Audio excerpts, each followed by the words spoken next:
નમસ્તે મિત્રો। 68 વર્ષીય ગુણવંતભાઈ જે એક પ્રાઇવેટ નોકરીમાંથી નિવૃત્ત થઈ ગયા છે, આજે સવારે જ્યારે વોકિંગ કરીને ઘર તરફ પાછા આવી રહ્યા હતા તો મનમાં વિચારવા લાગ્યા કે હું રિટાયરમેન્ટમાં સમયે હું વિચારતો હતો કે હું બંધનથી મુક્તિ તરફ જઈ રહ્યો છું, પરંતુ હવે સમજાતું નથી કે આને જીવનની સ્વતંત્રતા કહેવાય કે જીવનમાં જ મૃત્યુનો પૂર્વાભ્યાસ। ખૂબ જ ખાલી ખાલી જેવું લાગે છે। જીવન એક એક પળ ખૂબ જ મુશ્કેલીથી હળવે હળવે પસાર થઈ રહી છે। રહીને તેઓ પોતાના ગામડાની વ્યસ્ત દિનચર્યાએ યાદ કરવા લાગ્યા।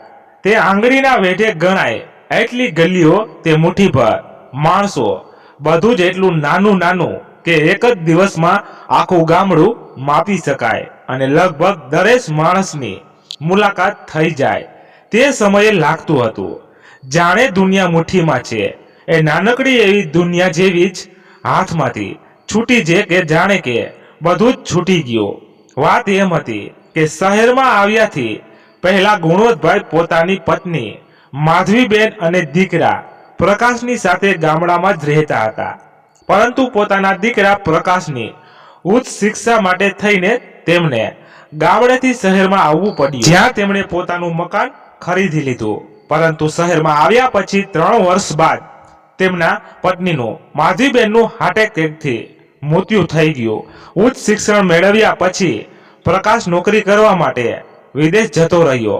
ત્યાં યુનિવર્સિટીમાં પણ તેનું એકેડેમિક કરિયર ઉજ્જવળ રહ્યું, જેના કારણે તેને ત્યાં જ નોકરી પણ મળી ગઈ અને ત્યાં મૂળ ભારતની જ એક છોકરી પ્રિયા સાથે તેને લગ્ન પણ કરી લીધા અને ત્યાંનો જ થઈને રહી ગયો।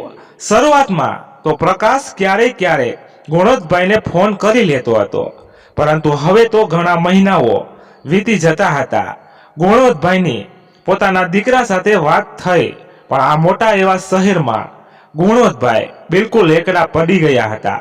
આજે જ્યારે સવારે વોકિંગ કરીને ગુણવંતભાઈ ઘર તરફ પાછા ફર્યા તો અચાનક તેમના ફોનની રિંગ વાગી। તેમને ફોન ઉપાડ્યો તો સામેથી અવાજ આવ્યો, "હેલો પપ્પા, હું પ્રકાશ બોલી રહ્યો છું." "હા બેટા, બોલ, કેમ છો? બાળકો અને પ્રિયા કેમ છે?" એક જ શ્વાસમાં ગુણવંતભાઈએ ઘણા પ્રશ્ન કરી નાખ્યા। "પપ્પા, અમે બધા બરાબર છીએ, તમારી તબિયત કેમ છે?" "ઠીક છે બેટા, હવે તબિયત શું છે? આ ઉંમરમાં કંઈક ને કંઈક તો ચાલુ રહે જ છે, પરંતુ શરીર ચાલી રહ્યું છે, એટલા માટે દરેક ક્ષણ ભગવાનનો આભાર માનતો રહું છું." "શું વાત છે બેટા, આજે ઘણા દિવસો પછી મારી યાદ આવી." "શું કહું પપ્પા, અહીં જિંદગી એટલી વ્યસ્ત થઈ ગઈ છે કે કંઈ પણ કરવા માટે સમય જ નથી મળતો. ઘણા દિવસોથી વિચારી રહ્યો હતો કે તમને ફોન કરું, પરંતુ કોઈને કોઈ કામમાં વ્યસ્ત થઈ જતો હતો." "આ વાત તો તે સાચી કહી બેટા, જેમ જેમ નોકરીમાં પદ વધતું જાય છે તેમ તેમ જવાબદારીઓ પણ વધતી જાય છે." "પપ્પા, હું તમને એક વાત કહેવા માંગુ છું, તમને ખરાબ ન લગાડતા." "બોલને બેટા, એમાં ખરાબ લગાડવાની શું વાત છે?"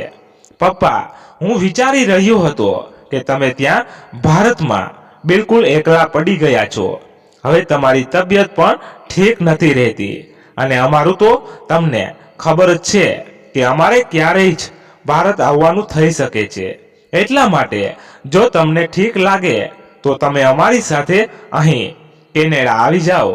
અહીં તમારા બંને પુત્રો પુત્રી પણ તમારો સાથ મેળવીને ખુશ થઈ જશે અને તમારો સમય પણ સુખપૂર્વક વીતી જશે. અહીં મને સતત તમારી ચિંતા રહે છે. જો તમે અહીં આવી જાઓ તો અમે લોકો પણ તમારા તરફથી નિશ્ચિત થઈ જઈએ." પોતાના દીકરાનો પ્રસ્તાવ સાંભળીને ગુણવંતભાઈને ખૂબ જ સારું લાગ્યું। તેઓ વિચારવા લાગ્યા કે 10 વર્ષ વીતી ગયા, મને નોકરીમાંથી રિટાયર થઈ ગયા, ક્યાંય એવું ન થાય કે કોઈક દિવસ અચાનક મારી આંખો બંધ થઈ જાય અને મારો દીકરો મારી અર્થી ઉપાડવા માટે પણ પહોંચી ન શકે. એમ વિચારતા ગુણવંતભાઈએ પોતાના દીકરાને ત્યાં આવવા માટેની સહમતિ આપી દીધી.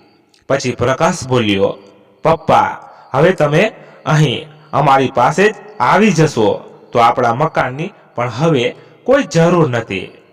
એટલા માટે તે મકાનને વેચવા માટે કાઢી દો. મકાન વેચવાની વાત સાંભળીને ગુણવંતભાઈ થોડા હેરાન રહી ગયા, કેમ કે આ મકાનની સાથે તેમની પત્નીની મીઠી યાદો જોડાયેલી હતી. આ મકાનની એક એક વસ્તુઓ તેમણે પોતાના હાથેથી સજાવેલી હતી. પરંતુ દીકરાની વાત પણ બરાબર છે કે હવે આ મકાનમાં અહીં પાછું કોણ આવશે, એમ વિચારીને તેમણે મકાન વેચવા માટે હા પાડી દીધી અને બીજા દિવસે છાપામાં મકાન વેચવા માટેની જાહેરાત પણ આપી દીધી. થોડાક જ દિવસોમાં મકાન વેચાઈ પણ ગયું. લગભગ 1 મહિના પછી પ્રકાશ ભારત આવ્યો અને મકાનના રૂપિયાની લેવડ દેવડ કરી લીધી. ગુણવંતભાઈએ બેંકમાં જે પણ એફડી બનાવીને રાખેલી હતી, પ્રકાશે તેનો પણ ડ્રાફ્ટ બનાવડાવીને રોકડા કરાવી લીધા અને બધી સંપત્તિ વહેંચ્યા પછી હવે તે લોકો કેનેડા જવા માટે બિલકુલ તૈયાર હતા. નિશ્ચિત સમય પર તે લોકો એરપોર્ટ પહોંચી ગયા. પ્રકાશે કહ્યું, પપ્પા, તમે અહીં સોફા પર બેસો. બધી ઔપચારિકતા પૂરી કરવા માટે સમય જોઈએ. હું ચેકિંગ કર્યા પછી આવું છું, પછી તમને લઈ જઈશ. ગુણવંતભાઈ ત્યાં સોફા પર બેસી ગયા અને તેમનું મન પોતાના ભૂતકાળમાં ખોવાઈ ગયું. એકાએક તેમની જિંદગીના પન્ના ખુલવા લાગ્યા. જે મકાનને તેમની પત્નીએ આટલા શોખથી બનાવડાવ્યું હતું, એ વહેતા સમયે તેમનું મન ભારી થઈ રહ્યું હતું.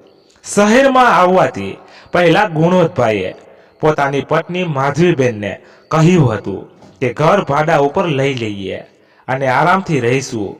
પરંતુ માધવીબેન તૈયાર હતા નહીં અને કહેવા લાગ્યા કે ભાડાના મકાનમાં તો આપણે ફક્ત વર્તમાન જ આરામથી વિતાવી શકીશું, પણ ભવિષ્યની ચિંતા સતત રહેશે. ભલે ગમે એમ હોય, એક નાનકડું મકાન અથવા તો ફ્લેટ લોન લઈને ખરીદી લો. કમસે કમ વૃદ્ધાશ્રમમાં ક્યારે ભટકવું તો નહીં પડે. એટલો શોખથી મેં આ મકાન બનાવ્યું હતું. માધવી પણ થોડોક સમય જ આ મકાનમાં રહી શકી. અચાનક એક રાત્રે તેની તબિયત એટલી વધારે ખરાબ થઈ ગઈ કે શ્વાસ લેવામાં પણ તકલીફ થવા લાગી. ઈલાજ કરવા માટે તેને હોસ્પિટલમાં દાખલ કરાવી, પરંતુ ડોક્ટરો લાખો કોશિશો છતાં પણ તેને બચાવી ન શક્યા અને આ દુનિયામાં મને એકલો મૂકીને ભગવાન પાસે જતી રહી. માધવીના મૃત્યુ પછી પ્રકાશ થોડા દિવસો માટે જ ભારત આવ્યો અને થોડાક જ દિવસો પછી પાછો પણ જતો રહ્યો. પરંતુ તેમના ગયા પછી ગુણવંતભાઈ ખૂબ જ એકલા થઈ ગયા હતા. ક્યાંય પણ તેમનું મન નહોતું લાગી રહ્યું. આટલા મોટા ઘરમાં એકલું રહેવું તો અમને એવું લાગતું હતું કે જાણે ઘર તેમને ખાવા માટે દોડી રહ્યું હોય. ગુણવંતભાઈ, જેમણે ક્યારેય પણ ઘરનું કામ કર્યું ન હતું, હવે જાતે જ પોતાનું જમવાનું બનાવવા લાગ્યા અને ઘરની સાફ સફાઈ કરવા માટે એક કામવાળી બાઈને રાખી લીધી. અચાનક ગુણવંતભાઈનું ધ્યાન ભંગ થયું. તેમણે લાગ્યું કે ઘણી વાર થઈ ગઈ છે. પ્રકાશ હજી સુધી ચેકિંગ કરીને આવ્યો નહીં. ઘડિયાળ પર નજર નાખી તો લગભગ 1.5 કલાકનો સમય વીતી ગયો હતો. ગુણવંતભાઈએ કેનેડા જવાવાળી ફ્લાઇટના કાઉન્ટર પર જઈને પૂછ્યું, મેડમ, મારું નામ ગુણવંતભાઈ છે. મારા દીકરાનું નામ પ્રકાશ છે. અમારે કેનેડા જવાવાળી ફ્લાઇટ પકડવાની છે. મારો દીકરો ચેકિંગ કરવા માટે આવ્યો હતો, પરંતુ તે મને ક્યાંય નજર નથી આવી રહ્યો. ગુણવંતભાઈની વાત સાંભળીને કાઉન્ટર પર કાર્યરત એક મહિલાએ યાત્રીઓની લિસ્ટ જોઈને કહ્યું, હા અંકલ, પ્રકાશ નામનો એક યાત્રી અહીં આવ્યો હતો, જેણે ચેકિંગ કર્યું હતું.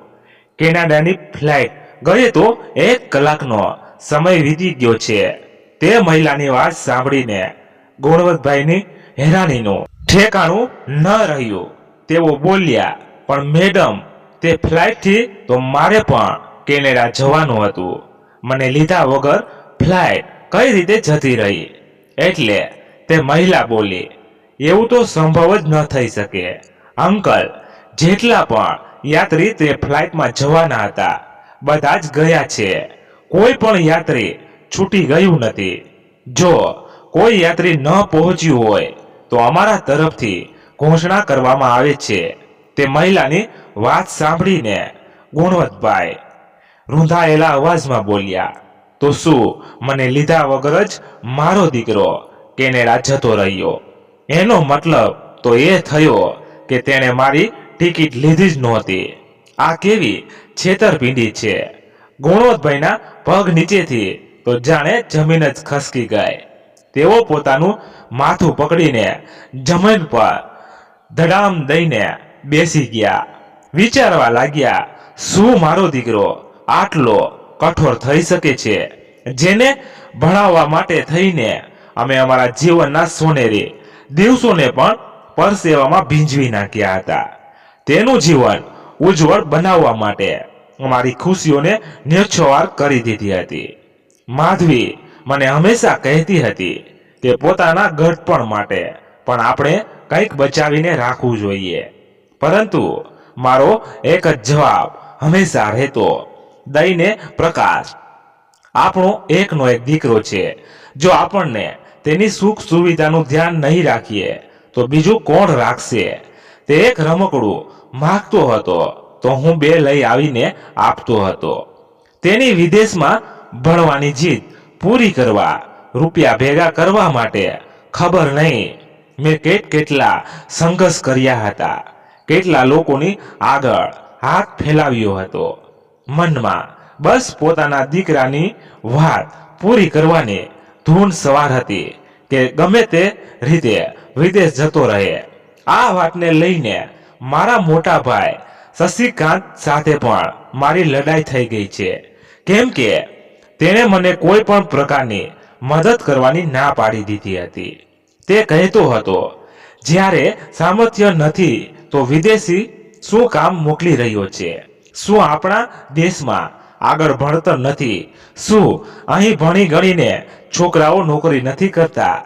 જેટલી ચાદર હોય ને એટલા જ પગ ફેલાવવા જોઈએ. મારા ભાઈના આચરણથી મને કેટલી તકલીફ થઈ હતી. તે જ દિવસે મેં મનમાં નક્કી કરી લીધું હતું કે હવે મદદ માટે મારા ભાઈના દરવાજા પર ક્યારેય પગ નહીં રાખું. ત્યારથી અમારા બંને ભાઈઓની વચ્ચે પણ કટુતા આવી ગઈ હતી. પરંતુ જોયું જાય તો તેણે કંઈ પણ ખોટું નહોતું કહ્યું. જે દીકરાના કારણે મેં પોતાના ભાઈથી પણ સંબંધ તોડી નાખ્યા, આજે તે જ દીકરો મને આવા સમયમાં બેસહારા મૂકીને દગો દઈને જતો રહ્યો. જે સમયે મને સૌથી વધારે તેના સહારાની જરૂર હતી. સિક્યુરિટી કર્મચારીનો અવાજ સાંભળીને ગુણવંતભાઈનું ધ્યાન તૂટ્યું. તે કર્મચારી તેમને પૂછવા લાગ્યો, સર, તમારે ક્યાં જવાનું છે? હું જોઈ રહ્યો છું તમે ઘણા સમયથી અહીં નીચે બેઠા છો. બેટા, હું ક્યાં જઈશ? મારું તો કોઈ ઠેકાણું જ નથી રહ્યું. મારો તો મારા દીકરાની સાથે કેનેડા જવાનું હતું, પરંતુ તે તો મને મૂકીને જતો રહ્યો. હવે મારી કિસ્મત મને ક્યાં લઈ જશે એ હું પણ પોતે પણ નથી જાણતો. એટલું કહીને ગુણવંતભાઈ પાસે રાખેલી બેન્ચનો ટેકો લઈને ઊભા થયા. તેમને કંઈ પણ સૂઝી નહોતું રહ્યું. દુઃખી મનથી તેઓ એરપોર્ટની બહાર નીકળી આવ્યા અને વિચારવા લાગ્યા, હે ભગવાન, આવી મુસીબતની ઘડીમાં હું ક્યાં જઈશ? મને કોણ આશરો આપશે? હવે તો મારું ઘર પણ મારી પાસે નથી રહ્યું. હું મારા મોટા ભાઈ પાસે જાઉં, શું તે મારી મદદ કરશે? શું તેણે મને માફ કરી દીધો હશે? પરંતુ હવે બીજો કોઈ રસ્તો પણ નથી બચ્યો. તેની સામે રડીશ, પગે પડીશ, પોતાની મજબૂરીઓ જણાવીશ તો કદાચ તેનું મન પીગળી જાય. એક વખત જઈને જોઉં તો ખરો, એમ વિચારીને તેઓ બસ પકડવા માટે ચાલતા થયા. લગભગ 2 કલાક પછી તેઓ પોતાના ભાઈ શશિકાંતના ઘરે પહોંચી ગયા. ડોરબેલ વગાડી તો તેમની નોકરાણીએ દરવાજો ખોલ્યો અને પૂછ્યું, કોને મળવું છે? શશિકાંત, ભાઈ ઘરે છે? હા સાહેબ, તો ઘરે જ છે. પણ તમે કોણ છો? તેમને કહો કે તેમનો ભાઈ આવ્યો છે. તે જ સમયે શશિકાંતભાઈ બહાર આવ્યા અને પોતાના નાના ભાઈને આવી હાલતમાં જોઈને હેરાન રહી ગયા. ગુણવંતભાઈની ધીરજ હવે ખૂટી ગઈ અને તેઓ રડવા લાગ્યા. શશિકાંતભાઈ તેમને અંદર લઈ આવ્યા અને પોતાના ભાઈને તેની હાલતનું કારણ પૂછ્યું, પરંતુ ગુણવંતભાઈ કંઈ પણ બોલવાની હાલતમાં હતા જ નહીં. તેમનું મન થઈ રહ્યું હતું કે પોતાના ભાઈના ખંભા પર માથું રાખીને મન ભરીને રોઈ લે. તેમની આંખોમાંથી અવિરલ અશ્રુધારા વહેતી જઈ રહી હતી. શશિકાંતભાઈએ તરત કામવાળીને પાણી લઈ આવવા માટે કહ્યું. ગુણવંત, આખરે વાત શું છે? આવી રીતે શું કામે રડી રહ્યો છે અને આ શું હાલત બનાવી રાખી છે? તે પોતાની લે, પહેલા થોડુંક પાણી પી લે અને શાંત થઈ જા. હવે તું પોતાના ઘરમાં છો, પોતાના ભાઈ પાસે. ગુણવંતભાઈએ એક ઊંડો શ્વાસ લીધો અને થોડુંક પાણી પીધું અને સયદ સ્વરમાં બોલ્યા, ભાઈ, હું શું કહું તમને? આ ઉંમરમાં આવીને મારા દીકરાએ જ મારી સાથે છલ કર્યો. મેં ક્યારેય સપનામાં પણ નહોતું વિચાર્યું કે આવો દિવસ પણ મારે જોવાનો વારો આવશે, જ્યારે મારી સાથે ચારે તરફ ફક્ત અંધારું જ અંધારું છે. એટલે શશિકાંતભાઈ બોલ્યા, હું કંઈ સમજ્યો નહીં. તું સરખી વાત જણાવ.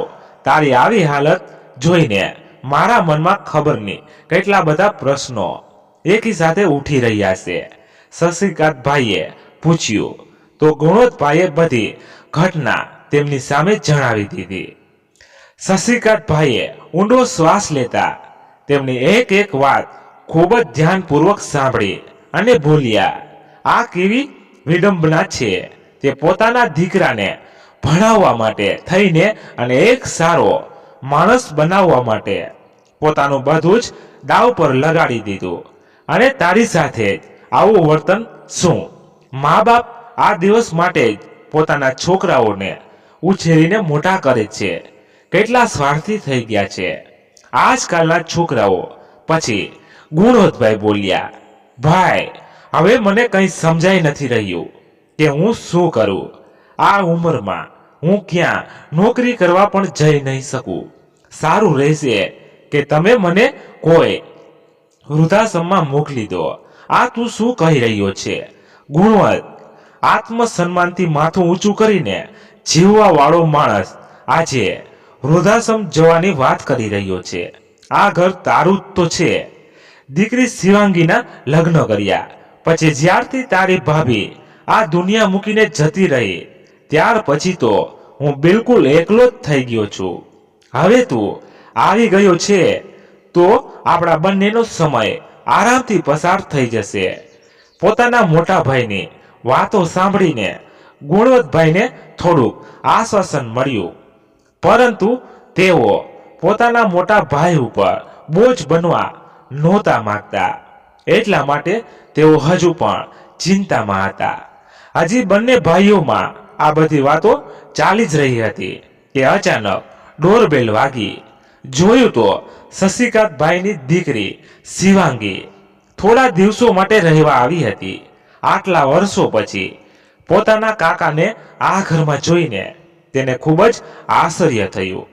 શિવાંગી તેમની પાસે બેસીને તેમને હાલચાલ પૂછવા લાગી, પરંતુ જ્યારે તેને ગુણવંતભાઈની હાલતની જાણકારી થઈ તો તેને પણ ખૂબ જ દુઃખ થયું અને હેરાની પણ કે કાકાની સાથે પ્રકાશ આવું કઈ રીતે કરી શકે છે. બીજા દિવસે સવારમાં શિવાંગીએ પોતાના પિતા અને કાકા માટે સ્વાદિષ્ટ નાસ્તો બનાવીને તેમણે આપ્યો અને પોતે એકબીજા રૂમમાં જતી રહી. ગુણવંતભાઈએ જોયું કે શિવાંગી મોબાઈલ ઉપર જ ઓનલાઈન ક્લાસ લઈ રહી હતી. તેને ઓનલાઈન ક્લાસ લેતા જોઈને ગુણવંતભાઈના મનમાં કંઈક વિચાર આવ્યો અને જ્યારે શિવાંગી બહાર આવી તો તેમણે શિવાંગીને કહ્યું, બેટા એક વાત તો જણાવો, શું હું પણ ઓનલાઈન ક્લાસ લઈ શકું છું? ઘરે બેઠા બેઠા પોતાના દીકરા વિશે વિચારીને દુઃખી થવા કરતા તો સારું છે કે હું કોઈ કામમાં વ્યસ્ત થઈ જાઉં. તેમની વાત સાંભળીને શિવાંગી બોલી, શું કામિની કાકા, આજકાલ તો ઓનલાઈન ક્લાસીસનો જમાનો છે. ના તો તમારે સ્કૂલે જવું પડશે અને ના સ્કૂલની જેમ કલાકો સુધી ઊભા રહીને ભણવું પડશે. તમે પોતાની સગવડતા મુજબ બાળકોને ભણાવી શકો છો અને આમ પણ તમે તો ગણિત વિષયના ખૂબ જ સારા અધ્યાપક રહી ચૂક્યા છો. શિવાંગીએ ગુણવંતભાઈનો ઓનલાઈન બાયોડેટા બનાવીને પોતાની સ્કૂલમાં મોકલી દીધો. થોડાક જ સમયમાં ગુણવંતભાઈને નિયુક્ત કરી લેવામાં આવ્યા. હવે તેમને ઓનલાઈન ભણાવવાના સારા રૂપિયા મળવા લાગ્યા હતા. સવારે 9 વાગ્યાથી લઈને 12 વાગ્યા સુધી તેઓ પોતાના ફોનથી બાળકોને ઓનલાઈન ભણાવતા હતા અને પોતાનો ખર્ચો જાતે જ કાઢી લેતા હતા. હવે તેમને જીવવા માટે એક હેતુ મળી ગયો હતો. તેઓ પહેલાથી પણ વધારે ચુસ્ત અને તંદુરસ્ત રહેવા લાગ્યા હતા. હવે તેઓ પોતાની જિંદગીથી સંતુષ્ટ હતા, પરંતુ તેઓ ગરીબ બાળકો માટે પણ કંઈક કરવા માંગતા હતા. એટલા માટે તેમણે બાળકો માટે પોતાનું કોચિંગ સેન્ટર ખોલવા વિશે વિચાર્યું અને આ કામમાં પણ તેમની મદદ તેમની ભત્રીજી શિવાંગીએ કરી. શિવાંગીની મદદથી તેમણે એક જગ્યા ભાડા પર લીધી, જ્યાં તેમણે પોતાનું કોચિંગ સેન્ટર ખોલ્યું. ગણિતના વિષય સિવાય અન્ય વિષયો પણ કોચિંગ પ્રદાન કરવા માટે તેમણે 2 અધ્યાપક પણ નિયુક્ત કરી લીધા. તેમના કોચિંગ સેન્ટરમાં ફી કંઈ વધારે નહોતી અને જે બાળકો ફી દઈ શકે એમ નહોતા તેઓ ફ્રીમાં પણ ભણી શકતા હતા, જેના લીધે તેમના કોચિંગ સેન્ટરની લોકપ્રિયતા વધવા લાગી. ગુણવંતભાઈ દ્વારા લેવામાં આવેલા પ્રશંસનીય પગલાંને ધ્યાનમાં રાખીને હવે તેમની મદદ માટે અમુક NGO પણ તેમની સાથે જોડાઈ ગયા, જેમણે તેમના કોચિંગ સેન્ટર માટે એક મોટી જગ્યા ઉપલબ્ધ કરાવી દીધી. એક જ વર્ષમાં તેમના કોચિંગ સેન્ટર એક મોટી સંસ્થાનું રૂપ લઈ લીધું હતું. પરંતુ કહેવાય છે ને કે કર્મોનું ફળ તો મળીને જ રહે છે. આજે નહીં તો કાલે, આ જન્મમાં નહીં તો આગલા જન્મમાં. તો પછી પ્રકાશે પોતાના જ પિતા સાથે જે છેતરપિંડી કરી હતી ને, તેના ફળથી તે કઈ રીતે બચી શકવાનો હતો. પોતાના જે મિત્ર સાથે ભાગીદારી કરવા માટે તેણે પોતાના પિતાના રૂપિયા ચાલાકીથી પડાવી લીધા હતા, તે મિત્રએ જ ભાગીદારીના બહાને તેની પાસેથી બધા જ રૂપિયા પડાવી લીધા. ભાગીદારીમાં ધંધો શરૂ કરવા માટે તેણે નોકરી તો પહેલાથી જ મૂકી દીધી હતી અને હવે તેને ક્યાંય પણ નોકરી નહોતી મળી રહી. આખરે વિદેશી ધરતી ઉપર રૂપિયા વગર કેટલા દિવસો સુધી રહી શકાય. જે થોડા ઘણા રૂપિયા બચ્યા હતા તેનાથી પોતાની ટિકિટની વ્યવસ્થા કરીને તે લોકો ભારતમાં પાછા આવી ગયા. ભારત પાછા આવીને પ્રકાશ પોતાની પત્ની અને બાળકોની સાથે પોતાના સસરાના ઘરે રહેવા લાગ્યો. નોકરી શોધી રહ્યો હતો, પરંતુ કોઈ મોટી નોકરી તેને મળી નહોતી રહી અને નાનકડી નોકરી તેને પોતાના સ્ટાન્ડર્ડને લાગતી નહોતી. સાસરાવાળા પણ આખરે બેરોજગાર જમાઈને કેટલા દિવસો માન સન્માન આપે. હવે તેને એવું લાગવા લાગ્યું હતું કે તેના સસરામાં તેને બોજ સમજવામાં આવી રહ્યો છે. તે પોતાની જિંદગીથી પૂરી રીતે પરેશાન થઈ ગયો હતો, પરંતુ કરે તો પણ શું? એક દિવસ જ્યારે તેણે સવારમાં છાપું વાંચવા માટે લીધું તો છાપામાં બીજી ખબરોની સાથે પોતાના પિતાનો ફોટો જોઈને તે હેરાન રહી ગયો.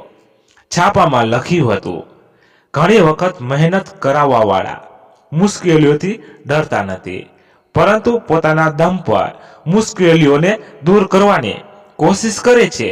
મહેનત કરીને પોતાની જાતને ફરીવાર આત્મનિર્ભર બનાવવાનું એક શ્રેષ્ઠ ઉદાહરણ છે શ્રી ગુણવંતભાઈ, જેમણે 59 વર્ષની ઉંમરમાં પોતાની અંદરના શિક્ષકને પુનર્જીવિત કર્યા અને આજના વૃદ્ધો માટે પ્રેરણાનું એક ઉદાહરણ પૂરું પાડ્યું કે તેઓ એ મહાન શિક્ષકોમાંના એક છે, જેમણે ગરીબ બાળકોને મફતમાં ભણાવવાની જવાબદારી ઉપાડી છે. તેમના આ પ્રશંસનીય કાર્યને જોતા સરકાર તરફથી તેમને ઇનામ આપવાનું છે. આ ખબર વાંચીને પ્રકાશને પોતાની આંખો પર વિશ્વાસ થયો નહીં. તે હેરાન હતો કે પોતાના જે પિતાને તે દર ભટકવા માટે થઈને મૂકીને જતો રહ્યો હતો, આજે તેઓ પોતાના દમ પર આટલો મોટો પુરસ્કાર પ્રાપ્ત કરવા જઈ રહ્યા છે. છાપામાં છપાયેલી ખબરની સાથે સાથે તેમના કોચિંગ સેન્ટરનું નામ અને સરનામું પણ લખેલું હતું. પ્રકાશ મદદ માંગવા માટે પોતાની પત્નીની સાથે તરત પોતાના પિતાને મળવા દોડીને ગયો. પહોંચીને જોયું તો તે જગ્યા ઉપર એક ખૂબ જ મોટી સંસ્થા બનાવવામાં આવી હતી. જ્યારે તે બંને જણા અંદર ગયા તો ગાર્ડના પૂછવા પર તેમણે જણાવ્યું કે ગુણવંતભાઈને મળવું છે. ગાર્ડ તેમને ઓફિસમાં બેસાડીને ગુણવંતભાઈને બોલાવવા જતો રહ્યો. જેવા જ ગુણવંતભાઈ પોતાની ઓફિસમાં આવ્યા તો પ્રકાશ તેમને જોઈને હેરાન હતો. તેના પિતા, જેમના ચહેરા પર ક્યારેય લાચારી દેખાતી હતી, આજે તેમના ચહેરા પર એક આત્મવિશ્વાસ ભરી ચમક હતી. ગુણવંતભાઈના આવતા પ્રકાશ તેના પગમાં પડીને રડવા લાગ્યો. પોતાના દીકરા પ્રકાશને પોતાના પગમાં અચાનક જોઈને ગુણવંતભાઈ હેરાન રહી ગયા. ત્યારે પ્રકાશ બોલ્યો, પપ્પા, મને માફ કરી દો. મારાથી ખૂબ જ મોટી ભૂલ થઈ ગઈ છે. હું ચાલાકીથી તમારું ઘર વહેંચાવીને તમને એકલા મૂકીને જતો રહ્યો, પણ તેની સજા મને ઈશ્વરે આપી દીધી છે. મારી સાથે પણ ખૂબ જ મોટી છેતરપિંડી થઈ છે. હવે મને તમારી મદદ જોઈએ. ગુણવંતભાઈ પોતાને દીકરાની વાત સાંભળીને બોલ્યા, બેટા, તું કદાચ ભૂલી ગયો હતો કે ઈશ્વરની લાકડીમાં અવાજ નથી હોતો, પરંતુ જ્યારે તે પડે છે ને તો માણસ ક્યારનો નથી રહેતો. અને જ્યાં સુધી વાત રહી મારા માફ કરવાની, તો તમે લોકોએ મારી સાથે જે કર્યું છે તેના માટે હું તમને ક્યારેય પણ માફ નહીં કરી શકું. તે એક વૃદ્ધ પિતાનો વિશ્વાસ તોડ્યો છે. અહીં મને એકલો મરવા માટે મૂકીને જતા પહેલા તે મારા વિશે એક વાર પણ વિચાર્યું નહીં. અરે, કમસે કમ એટલું તો વિચારી લેવું હતું કે તારો આ ઘરડો બાપ ક્યાં રહેશે, ક્યાં ખાશે. અરે, એક તરફ તું છે અને એક તરફ શશિકાંતભાઈની દીકરી શિવાંગી છે, જે પરણેલી હોવા છતાં પણ પોતાના પિતાનું પણ સારી રીતે ધ્યાન રાખે છે અને પોતાનું ઘર પણ સારી રીતે સંભાળે છે. ત્યારે ગુણવંતભાઈના દીકરાની વહુ બનાવટી આંસુ કાઢતા બોલી, પપ્પા, હવે જે થઈ ગયું તે થઈ ગયું. તેને બદલી તો નહીં શકાય, પરંતુ તમે નથી જાણતા અમે કેટલી મુશ્કેલીઓમાંથી પસાર થઈ રહ્યા છીએ. એક એક રૂપિયા માટે અમે લોકો તરસી ગયા છીએ. હવે બાળકોનો ભણવાનો ખર્ચો પણ છે. તમે જ કહો અમે કઈ રીતે ગુજારો કરીએ. પ્રકાશે પણ કહ્યું, પપ્પા, જો તમે અમારી કંઈક મદદ કરી દો તો. એટલે ગુણવંતભાઈએ સ્પષ્ટ રૂપથી કહી દીધું, એક વખત હું છેતરાઈ ગયો છું. આનાથી વધારે છેતરાવાની શક્તિ મારી પાસે હવે નથી. તારે જે કરવું હોય તે કર, પરંતુ જે પણ રૂપિયા હું કમાઈ રહ્યો છું તે પોતાની મહેનતથી કમાઈ રહ્યો છું. તે રૂપિયામાંથી એક સિક્કો પણ મારી પાસે તારા માટે નથી. જો હું આ ગટપણમાં આટલું બધું મેળવી શકું છું તો તારી તો હજી ઉંમર છે. પોતાની રીતે રૂપિયા કમા, અને પોતાની જિંદગી કઈ રીતે જીવવી છે તે પોતે જ જોઈ લે, પરંતુ મારી પાસેથી કંઈ પણ આશા ન રાખતો અને ફરીવાર ક્યારેય પણ મારી પાસે આવતો નહીં. મારો ક્લાસ લેવાનો સમય થઈ રહ્યો છે, હું જાઉં છું. દીકરો અને વહુ પોતાના પિતાને હેરાનીથી જોતા રહ્યા. તે બંને બીજું કંઈ બોલે તેની પહેલા જ ગુણવંતભાઈ ઊભા થઈને પોતાનો ક્લાસ લેવા માટે જતા રહ્યા. દીકરો અને વહુ બંને મોઢું લટકાવીને પાછા આવી ગયા. હવે તેમની પાસે પસ્તાવો કરવા સિવાય બીજો કોઈ રસ્તો બચ્યો જ નહોતો.